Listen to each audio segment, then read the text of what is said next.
এখন যে ফাঁসি কি আপনাদের স্বাভাবিক মনে হয় ছিল? কি না, এটা আমাদের কাছে স্বাভাবিক মনে হয় না।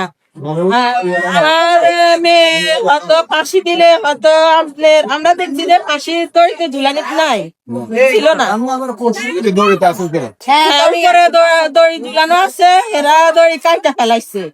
তারপরে দেখতেছি যে মেয়ের চিহ্ন নাই, কোন মানে দিব্যা বাইরে বোঝে বাইরে নমুনা নাই, কোনো নমুনা নাই। আর আমরা যেটা হাইট দেখতে পারলাম, মানে আপনার বিছনা থেকে যে ফাঁসির দড়ি, জি সেটা আনুমানিক মনে হয় 3.5 ফুট কিংবা 4 ফুট হবে।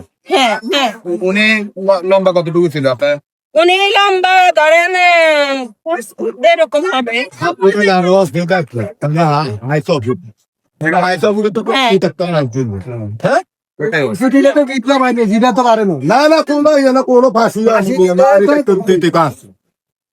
কি বুঝলি কি বুঝলি কাহিনীটা হয়েছে কি মূলত কাহিনী আর ওই অমিতন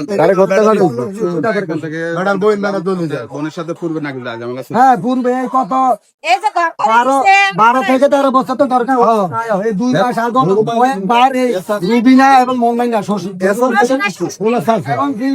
আর বইনা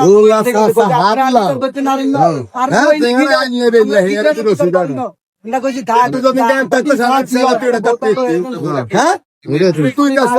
ভাই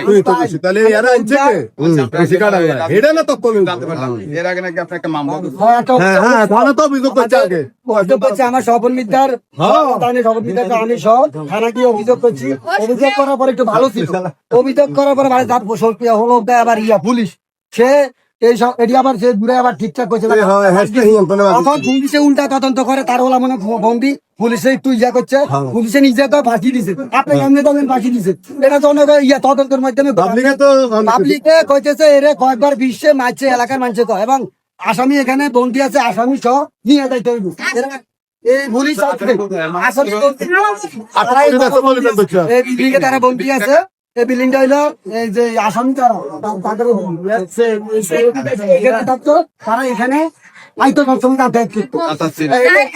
এবং সব সময় বিট্টো আর এইটা কাজ টাজ করে দিয়ে তো মাছ ধরতে তো টাকা পয়সা তো কয়েকবার নিচাম করতাম যত 5-6 লাখ টাকা এখনো পাই, এখনো টাকা পাই, জমি বেশি কয়েকবার টাকা দিছি, কমি বেচছি, এটারও ইয়ে আছে। এখন ভাইয়া গলার রসি কাটা ছোড়ো ছোড়ো সাসারে দি হ্যাঁ বেড়াই দাও এবং ওই যে আপনার ইয়া যে আর বইনে সবসময় পাটটা করে দিত হেরু উতের বউ যেটা মিলিছে যে ইয়ে আর হে করেন মানে আপনার